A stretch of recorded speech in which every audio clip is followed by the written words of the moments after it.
So what's the most healthy kind of food plate? Is it the Canadian one, the American one, the Norwegian one? Today we'll go through all of those kinds of food plates and the pros and cons and which one might be the best for you. So no need to take any notes since it'll all be on the blog. Here we go. So this is the Canadian food plate. What they recommend primarily is filling up half of your plate with fruits and vegetables. So you can see here broccoli, carrots, blueberries, strawberries, apples, carrots, spinach, tomatoes, peas. 1/4 should be healthy proteins. You can see here 1/4 there is low-fat yogurt, beans, chickpeas, almonds, soybean, walnuts, seeds, some tofu, some paneer, and about 1/4 can be whole grains. And you can see here whole grain pasta, whole grain brown bread, whole grain rice, brown rice or wild rice, quinoa. Now there are some particular things here about this plate which are different to the other plates. They have included potatoes within the vegetables. Now you'll notice in other plates, particularly the Norwegian plate, they do not include potato within vegetables. And I would say I agree with that. I would say potatoes deserve to be in that bottom quarter of the plate, where I would say a potato within your body behaves more like brown rice, brown bread, a whole grain pasta. One more thing I noticed here, there are some chunks there at the top, what look like some red meat possibly. That's something you could have once every few weeks or once a month, but I wouldn't recommend regular consumption of red meat. I also notice here that there is boiled egg, which I quite like because boiled egg is one of the best ways of consuming eggs because you're not getting a lot of oil because you're not drizzling a lot of oil on top of it, so you don't get a lot of calories for the amount of protein that you're getting. So that's the Canadian plate. Next, let's look at the Harvard healthy eating plate. There's some things I like about the Harvard plate. Similar to the Canadian plate where they say that make water your drink of choice. They also recommend, as you can see there, that water should be your drink of choice, but they do say that you could have a bit of coffee or tea as well. I agree with that, and I say anything which contains no calories, that could be black coffee, green tea, herbal tea, lemon water. All those things are really healthy options for drinks. I don't like drinking too many calories in liquid form because it's very calorie dense and you'll end up consuming too much. One more thing I like about the Harvard plate here, you can see is they do mention explicitly that oils like olive, canola, and I would add avocado oil in there as well, are really good as sources of fats. And as we discussed before, because these are primarily monounsaturated fats, they don't get oxidized, they're quite stable. And as we've seen with studies which look at consumption of monounsaturated fats, particularly in the context of a Mediterranean style diet, whether it's the Preventive study, the Cardio-Prep study, or the Lion Heart CT study, we see that more consumption of healthy oils is beneficial for us. But of course, remember, it's very calorie dense, so I recommend using an oil spray to not get too much oil on your food. Similar to the Canadian food plate, they also recommend that half of your plate should be vegetables and fruits. But this is interesting because they do apportion a bigger section to vegetables compared to fruits. And they explicitly say that potatoes don't count towards the vegetables, which I like. I do agree that I would say I would put potatoes as a whole grain or whole, because biologically or physiologically, potatoes behave more like brown rice, quinoa, whole grain pasta, etc. So steaming your vegetables is a really good option to try to increase your vegetable intake. Here for healthy proteins, again, they recommend 1/4 of your plate, but they do specifically say that try to choose more healthy sources of protein, fish, poultry, beans, nuts. Try to avoid red meats. They mention cheese as something to be avoided along with bacon, cold cuts. I would say that if it's a low-fat cheese like a low-fat mozzarella, that's quite healthy. Finally, let's look at the Norwegian plate. The Norwegian plate is also kind of similar. I think it's a bit more thoughtful and might be a bit more beneficial for those clients who are perhaps diabetic and trying to control their sugar levels. So half of the plate is still fruits and vegetables.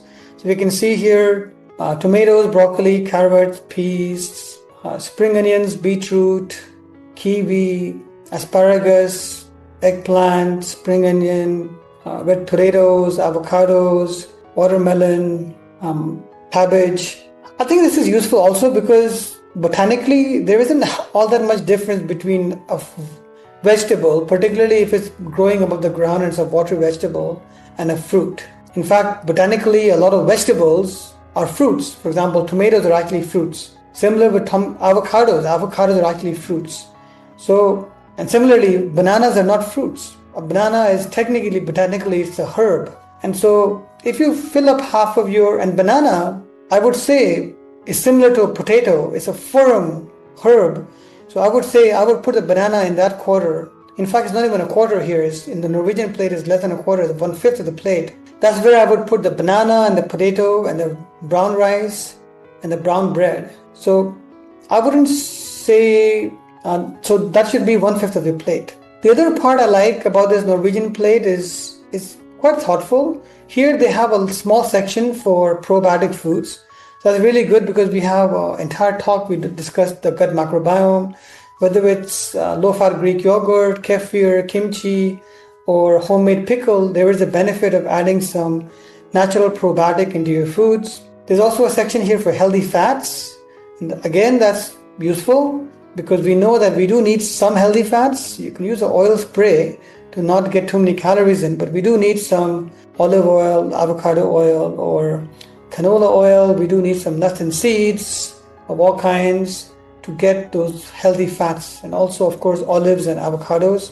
And we have a section here for dairy. I think it's particularly useful. We need that calcium and those probiotics for our bone health. We need them for our gut health, but try to, as much as possible, go for low fat options, because remember that kind of fat you get from dairy is animal based. A lot of people think that dairy is vegetarian and meat is non-vegetarian. But remember, vegetarian and non-vegetarian is not a scientific term. The scientific term in nutrition is plant-based and animal-based. And dairy is the animal-based food. The kind of food you have within full-fat milk is the same fat that you have within beef. And so that's why I say I like dairy. I love dairy. I consume a lot of dairy myself. But go for the low-fat versions of dairy. Otherwise, you'll be getting a lot of animal-based fat, which is, we know, the kind of saturated fat which can block your blood vessels. And so if you want to have milk, go for the low-fat milk, or go for soya milk or cashew milk, almond milk, or some other kind of plant-based milk, because that also contains fiber that will reduce your cholesterol. And so this is a really important thing to highlight, particularly for my South Asian patients. And of course, here they have fish and lean meats as a source of protein. And there is a lot of scientific evidence to back this approach. The Preventive trial showed how a Mediterranean-style diet reduces the risk of MACE, which is major adverse cardiac outcomes, by about 30% compared to even a low-fat diet. If they had compared this to, let's say, a SAD diet, which is a standard American diet, the benefits would have been even more. This is the Lion Diet Heart Study, which showed again the benefits of a Mediterranean-style diet in reducing the risk of a second heart attack. This was done in patients who already had a heart attack. Interestingly, they compared a low-fat diet to a Mediterranean-style diet, which was rich in vegetables, whole grains, fish, and it was in fact supplemented with canola margarine. I don't recommend margarine, but just to show you that canola is actually quite healthy. And in this study, this reduced the risk of a heart attack compared to even a low-fat diet, standard diet. The Preventive study was done over 7 years, and again they showed that compared to a low-fat diet, a Mediterranean-style diet resulted in about a 22% reduction in major adverse cardiac events or heart attack or something on those lines. And they used more olive oil and nuts and seeds to increase the amount of healthy fats. And of course the Disco CT study showed reversal of blockages within blood vessels when compared to a standard low-fat diet. And in this study, they used a DASH diet, which is primarily a Mediterranean-style diet, but also has certain other aspects in which are focused on reducing blood pressure. So it includes focusing on not just reducing sodium, so less sodium intake, but also increasing potassium, calcium, and magnesium intake through the diet. And so that is the main takeaways from that.